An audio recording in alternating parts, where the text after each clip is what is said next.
A paz do Senhor a todos e a todas. Quero agradecer a Deus por esta oportunidade pela qual tem nos concedido estarmos aqui para falarmos do seu amor. E neste ensejo vamos falar da lição número 5 para jovens e adultos, que se dará aqui no dia 2 de agosto de 2020, que tem por título Zorobabel recomeça a construção do templo. Vamos ler o texto áureo, nos diz assim: ao 24º dia do mês nono, no segundo ano de Dario, veio a palavra do Senhor pelo ministério do profeta Ageu, dizendo: ponde, pois, eu vos rogo, desde o dia em que fundou o templo do Senhor, ponde o vosso coração nestas coisas. Ageu, capítulo 2, versículo 10 e versículo 18. Verdade prática, temos só o poder de Deus, a igreja, sob o poder de Deus, a igreja torna-se imbatível no cumprimento das tarefas que Cristo lhe entregou. Queridos irmãos, temos aqui a leitura bíblica em classe, em Esdras, capítulo 5, versículo 1 e 2. Depois temos em Ageu, capítulo 1, versículo 1 e o versículo 12. Depois ainda a leitura bíblica em classe, Zacarias 4, versículo 6 ao versículo 10. Sem mais delongas, queremos ir direto ao assunto da lição, que o nosso objetivo geral traz-nos como se deu a reconstrução do templo sob a liderança de Zorobabel. Na introdução da lição, nós temos o seguinte: nesta lição, estudaremos como Deus, depois de a construção do templo ter ficado parada por 15 anos, enviou socorro através do ministério de 2 profetas, Ageu e Zacarias. Tópico 1 e subtópico 1. Tópico 1, Deus suscita os profetas Ageu e Zacarias. Deus levantou 2 profetas. Primeiro veio Ageu, capítulo 1, versículo 1, e depois levantou-se Zacarias, conforme Zacarias 2, capítulo 4, versículo 1 ao 6. Queridos irmãos e amigos da Palavra de Deus, queremos, através desta leitura, trazer aos vossos conhecimentos como se deu a reconstrução do templo em Jerusalém. Pois bem, Deus viu que estava parado a construção da obra do Senhor. No ano 535, cessou a obra do Senhor, parou a obra do Senhor devido a algumas perseguições, e interditaram a obra de Deus em 535 a.C. Mas 520 a.C., Deus desperta Ciro, e Dario vai buscar na biblioteca, nos arquivos do rei, e encontra um edito decretado pelo rei Ciro, que a casa de Deus deveria ser reconstruída, ser edificada. E diz-nos a Bíblia que foi preciso Deus tocar no coração de 2 profetas, e esses profetas irem a Jerusalém para lá motivar Zorobabel a reconstruir o templo do Senhor. E diz a história que quando os profetas chegam em Jerusalém, eles chegam de surpresa e convocam os líderes, principalmente Zorobabel e Josué, e motivam os tais para a reconstrução do templo.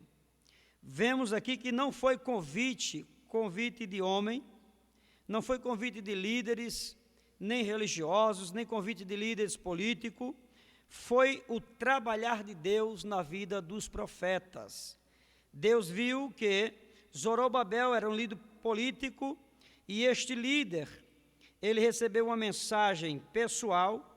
Deus concedeu, Deus conhecia que ele conhecedor de todas as coisas, ele conhecendo a insuficiência espiritual de Zorobabel e sabendo que este não tinha mais vigor, não tinha mais condições de prosseguir naquela jornada, estava desmotivado, estava sem força, estava sem ânimo, e o povo estava parado.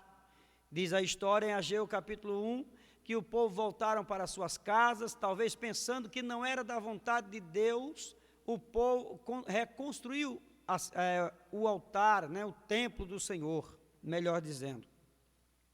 Eles achavam que não era o tempo, mas através do profeta Ageu, Deus agora muda a estratégia, que Zorobabel não tinha mais como mudar aquela história. Zorobabel estava sem força, sem vigor, a situação estava caótica e eles não sabiam o que fazer. Então, Deus lhe manda uma mensagem por intermédio de Zacarias e Ageu. Zacarias tem um sonho e através desse sonho Deus revela a Zacarias como se dará o desenvolver da história.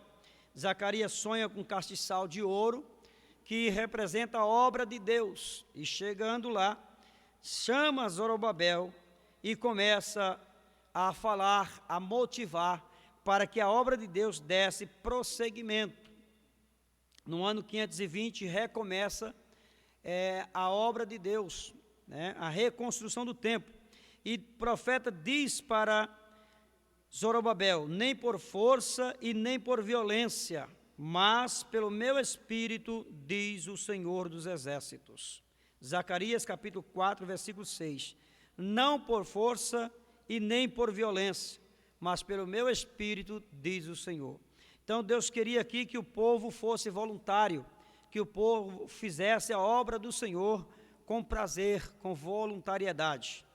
Aqui nós temos, queridos irmãos, ainda as dificuldades que pareciam montes grandes, e estes montes grandes eram dificuldade aos olhos humanos, que no capítulo 4, versículo 7 de Zacarias, Deus mostra para o profeta Zacarias que estes montes não seriam nada para Zorobabel, porque Deus, o Espírito Santo, estaria com Zorobabel. É por isso que a Bíblia nos diz que não por força e nem por violência, mas pelo meu Espírito, diz o Senhor. Porque quando Zorobabel colocasse a mão na obra do Senhor, o Espírito de Deus trabalharia naquela reconstrução. Então, queridos irmãos, ainda nós temos em Zacarias 4 e 9, que Deus prometeu que a mão de Zacarias começaria a reconstrução e essas mesmas mãos findaria a construção. Isso se cumpriu-se cabalmente quando, em 520 ainda, o profeta Zacarias, incentivando a reconstrução do templo por intermédio de Zorobabel, naquele mesmo ano, termina-se a reconstrução do templo. Era preciso, queridos irmãos, virem dois profetas, dois homens de Deus, para motivá-los à reconstrução, à obra do Senhor. Josué, o sumo sacerdote e líder espiritual, recebeu também uma mensagem pessoal. Observamos na lição passada que ele estava vestido de vestes sujas. A mensagem de Deus para ele foi de perdão e de restauração. Deus lhe disse que havia feito passar dele toda a sua iniquidade e que havia ordenado que fosse vestido de vestes novas, Zacarias 3 e 4, e que se pusesse sobre a sua cabeça um manto limpo ou uma mitra, conforme Zacarias 3, 4 e 5. Nesta mitra, meus queridos e diletos irmãos, nesta mitra estava escrita santidade ao Senhor. Então, queridos irmãos, para servirmos a Deus, é preciso que estejamos em santidade, Para servirmos ao Senhor com alegria, É preciso que buscar mais a Deus, que, na verdade, despertamento espiritual é isso, é acordar, é nos arrependermos, nos revestirmos e estarmos restaurados. Quando Deus fala para Josué, e diz que Josué tem que deixar a veste suja e vestir uma veste limpa, ele está falando de perdão, e quando ele fala que Josué tem que pôr uma mitra na cabeça, ele fala de restauração. Deus aqui está restaurando o sacerdócio a Josué. Assim, Deus quer também restaurar cada vida nesta manhã, cada vida que nós coloquemos nas mãos do Senhor, né? Porque avivamento é conservação da vida espiritual, conservação para os que já estão avivados. Avivamento, queridos irmãos, é aquisição para aqueles que ainda não experimentaram avivamento. E também avivamento é retorno para aqueles que perderam o avivamento. Então Deus quer restaurar, quer restituir as nossas vidas. E o profeta também, ele adverte o povo quando ele diz que o profeta Ageu mostrou ao povo que os prejuízos materiais que havia sofrido eram consequência da omissão frente ao dever que tinham com a casa do Senhor. Quando Ageu chama o povo à atenção, Ageu repreende o povo. Ageu está aqui repreendendo o povo, Ageu está castigando o povo, na verdade, porque o povo estava em indiferença, o povo estava com negligência, ou seja, o povo estava relaxado, negligentemente.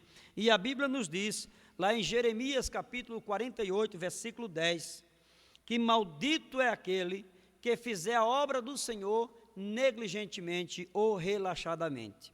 Então, Ageu corrige o povo, castiga o povo e diz a eles que tem que fazer a obra do Senhor com prazer, né? Tem que fazer a obra do Senhor com vontade e não com indiferença. Temos que nos unirmos para fazer a vontade do Senhor. Meus queridos, o profeta deu ao povo uma ordem estimulante: subi ao monte e trazei madeira e edificai a casa, e dela me agradarei, e eu serei glorificado. Ageu capítulo 1, versículo 8. Então, o profeta Ageu incentiva o povo que faça, que reconstrua a casa do Senhor. Amém? E o resultado da mensagem dos profetas. Queridos irmãos, o povo também foi renovado pelo impacto da mensagem. Então Zorobabel ordenou que todos imediatamente voltassem à construção. Veja que Zorobabel, ele é despertado através da motivação, do estímulo, da presença dos profetas Zorobabel e Zacarias. Então, Zacarias foi dar um apoio moral e espiritual para que Zorobabel continuasse a obra.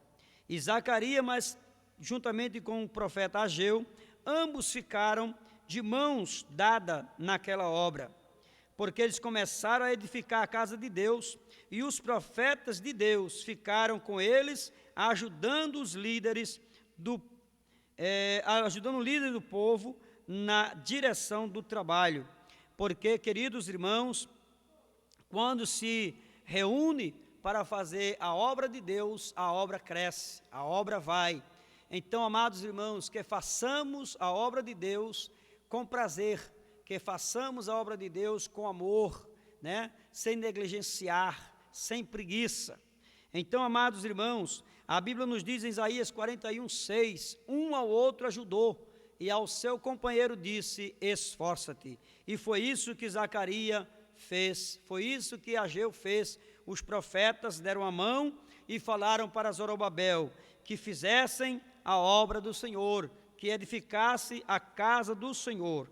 Meus queridos irmãos, ainda nessa perspectiva, quando recomeça o templo do Senhor, quando recomeça a reconstrução do templo, chegam os inimigos e perguntam: quem foi que deu ordem para reconstruir o templo?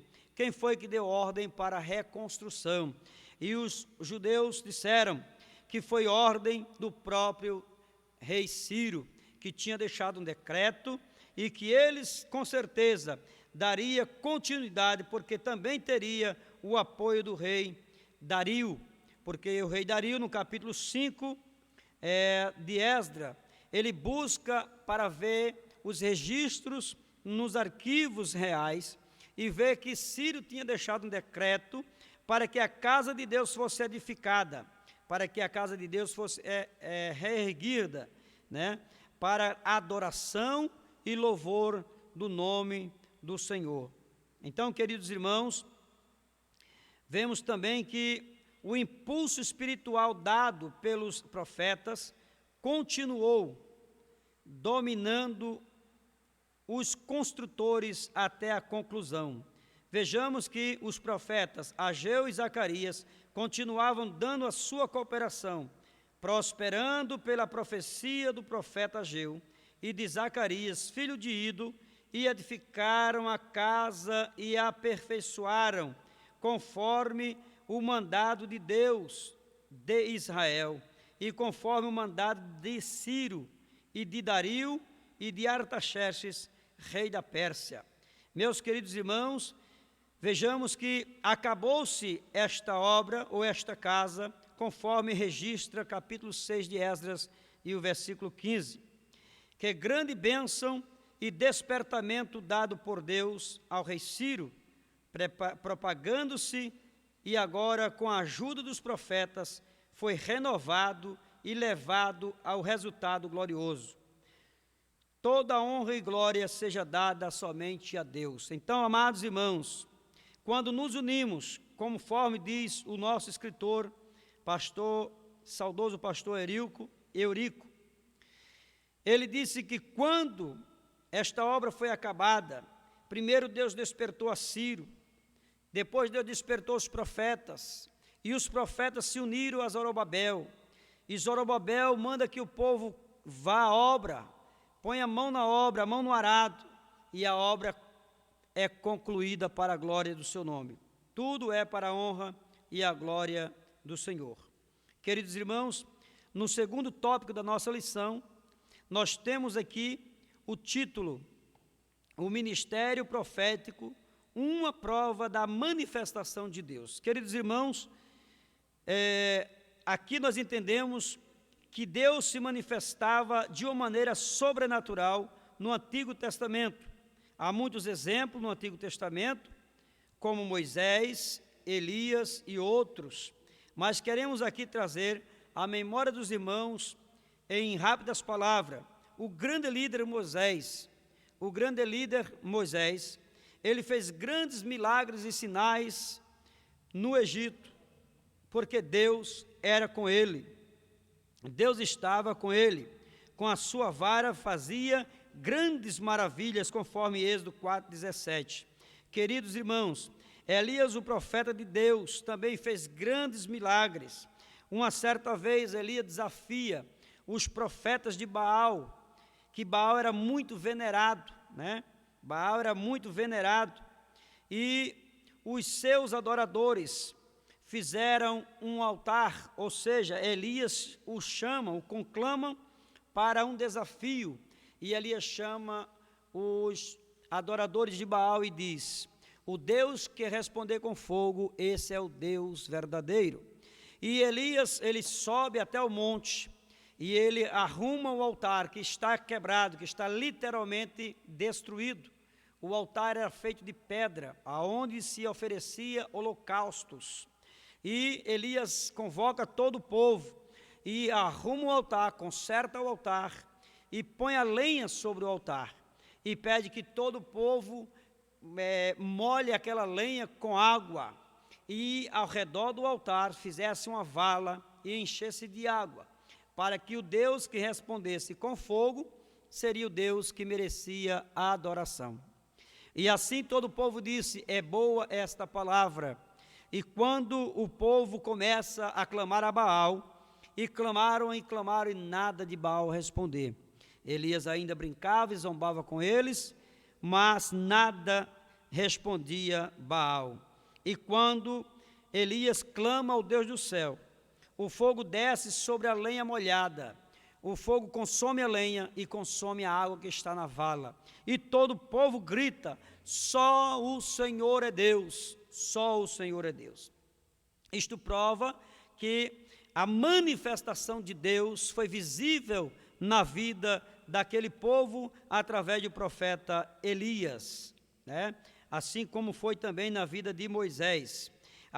As manifestações sobrenaturais no Novo Testamento, quando o Espírito foi derramado em sua plenitude, os dons espirituais começaram a entrar em ação. Queridos irmãos, nós vemos também no Novo Testamento muitos sinais e maravilhas operados pelos nossos irmãos do Novo Testamento, nossos irmãos primitivos.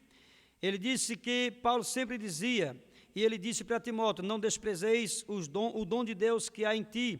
E antes da morte dele ser executado, ele diz novamente para Timóteo, em Timóteo 2 e 1, 2 Timóteo, capítulo 1, versículo 6, melhor. Desperta o dom de Deus que existe em você. Então, queridos irmãos, havia muitas manifestações do Espírito Santo na vida dos crentes primitivos, porque eles buscavam esse revestimento de poder, eles buscavam a presença do Espírito Santo, e Deus, na pessoa do Espírito Santo, operava milagres e maravilha através dos apóstolos. E por isso, queridos irmãos, está aí a manifestação de Deus na vida dos crentes primitivos. E o mesmo Deus que operava no passado é o Deus que opera no presente. Ele quer operar em nossas vidas, nos restaurando, nos transformando, mudando o nosso hábito, mudando o nosso modo de agir, de pensar e de falar. O Espírito Santo, ele ainda quer operar por mim, através de mim, porque Deus, ele nunca mudou. Conforme diz Malaquias 3:6, o Senhor é Deus e o Deus de Israel não muda. O Senhor, ele é o Senhor e não muda. Queridos irmãos, o terceiro tópico da nossa lição está registrado: o ministério de profeta à luz da Bíblia. Vamos aqui, em rápidas palavras, entendermos o ministério de profeta à luz da Bíblia. O profeta exerce a função ministerial determinada por Deus. Ninguém toma para si esta honra, senão o que é chamado por Deus. Queridos irmãos, já quase finalizando a nossa lição, nós vamos aqui aprender e entender que quem tem o chamado de Deus, quem é escolhido por Deus, capacitado por Deus, revestido por Deus, ninguém toma o seu chamado. Amém?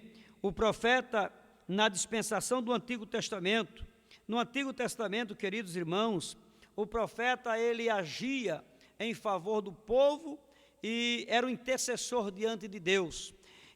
O povo consultava esse profeta, seja para algo religioso ou algo material. Quando se tinha uma necessidade, se procurava o profeta. Vamos na casa do profeta Elias, vamos na casa do profeta Eliseu, e lá o Senhor falará conosco através do seu profeta, do homem de Deus. Quando Saul perde a jumenta e vai procurar a jumenta e não acha, o seu moço diz: vamos à casa do homem de Deus, porque lá tem Samuel, e Samuel vai nos dizer onde está a jumenta. Isso o povo consultava, porque sabia que o homem de Deus tinha uma resposta para essas situações. E, queridos irmãos, olhando nesta ótica, nós vemos também que era simples o fato de o profeta orar a Deus e responder ao povo. O profeta não precisava de muita coisa. O profeta era um homem de Deus, era um homem dotado de capacidade sobrenatural. Era a pessoa que falava a Deus para intermédio do homem, ou seja, o profeta perguntava a Deus a respeito de determinadas situações. tipo uma guerra, se ia ter vitória, se ia ter êxito naquela guerra, se alguém ia ser curado ou não, procurava-se o profeta. E hoje, meus queridos irmãos, à luz da Bíblia Sagrada, vemos que as coisas mudaram. Mudaram por quê? Porque não tem mais o ministério dos profetas, porque nós temos a Bíblia Sagrada, nós temos a palavra de Deus, que é a palavra, a única verdade absoluta, a profecia infalível é a palavra de Deus. Então, queridos irmãos, vemos que hoje nós podemos consultar a Deus a qualquer momento, temos acesso aos céus. A hora que nós precisarmos é só dobrar os nossos joelhos e orarmos ao Senhor. E quando quisermos consultar a Deus, é só ler a palavra de Deus. Amigos e irmãos em Cristo Jesus, quando os profetas respondia com simplicidade, com voz que todos entendessem e compreendessem o que Deus queria do povo. Vemos aqui também, queridos irmãos, o profeta na dispensação do Novo Testamento. Entre os dons espirituais está o dom de profetizar, em 1 Coríntios, capítulo 12, versículo 10. Estaria entre as consequências do derramamento do Espírito Santo, que aconteceria nos últimos dias, conforme registrado em Atos dos Apóstolos, capítulo 2, versículo 17. Outro sim, meus amados irmãos, o dom de profetizar é diferente de ministério de profeta. Então, quando um homem capacitado, revestido pelo Espírito Santo, ele é habilitado para falar aquilo que o Espírito Santo quer que ele fale, e não aquilo que o homem quer falar ou que deseje falar. Então o homem falará aquilo que é o Espírito Santo o ordenar. Então, amados irmãos, a duração dos profetas, a Bíblia nos registra lá em Lucas 16:16, que os profetas e a lei duraram até João Batista. Ou seja, o que quer dizer com a lei que duraram até João Batista, a lei e os profetas? Existia duas coisas, ou dois caminhos pelos quais Deus guiava o povo de Israel. Primeiro, existia a lei de Moisés, existia a lei de Moisés e existia as mensagens dos profetas. Os profetas falavam, os profetas profetizavam e o povo teria que decidirem ouvir, obedecer ou desobedecer. A escolha estava no próprio povo. Então, queridos irmãos, hoje o profeta do Senhor é o mensageiro de Deus, capacitado e enviado pelo Espírito Santo. Porque muitos se fazem profeta, muitos se intitulam profeta, como diz Jeremias 23 e 21, não mandei profetas, todavia eles profetizaram. Não mandei profetizar, mas eles falaram daquilo que era próprio. Eles não falavam daquilo que Deus queria que eles falassem, então eles falavam de si mesmo. Então não lhes falei a eles, todavia eles profetizaram. Então eles profetizavam de si mesmo, profetizavam da própria carne, da própria vontade. Então, amados irmãos, finalizando a nossa lição de hoje, nós queremos deixar aqui um lembrete para os nossos amigos e irmãos em Cristo Jesus. Que mantenhamos comunhão com Deus, que tenhamos uma vida regrada na palavra de Deus, porque, queridos irmãos, vale a pena, mesmo sendo perseguido, mesmo sendo caluniado, mesmo sendo odiado, mas sabemos que somos homens e mulheres de Deus. Então, queridos irmãos, vale a pena sofrer pelo Evangelho, vale a pena sofrer pelo amor do Evangelho. Então, queridos irmãos, que possamos estar aptos para a obra de Deus, que não negligenciemos, que não sejamos negligentes, não possamos parar no caminho, mas que prossigamos para a glória de Deus. Que Deus em Cristo vos abençoe. Sou grato por esta oportunidade. Aqui quem vos falou foi o irmão Ezequiel, professor do Corpo de Obreiros da Vila Raul, em Mata do Rolo, Rio Largo. Deus abençoe a todos.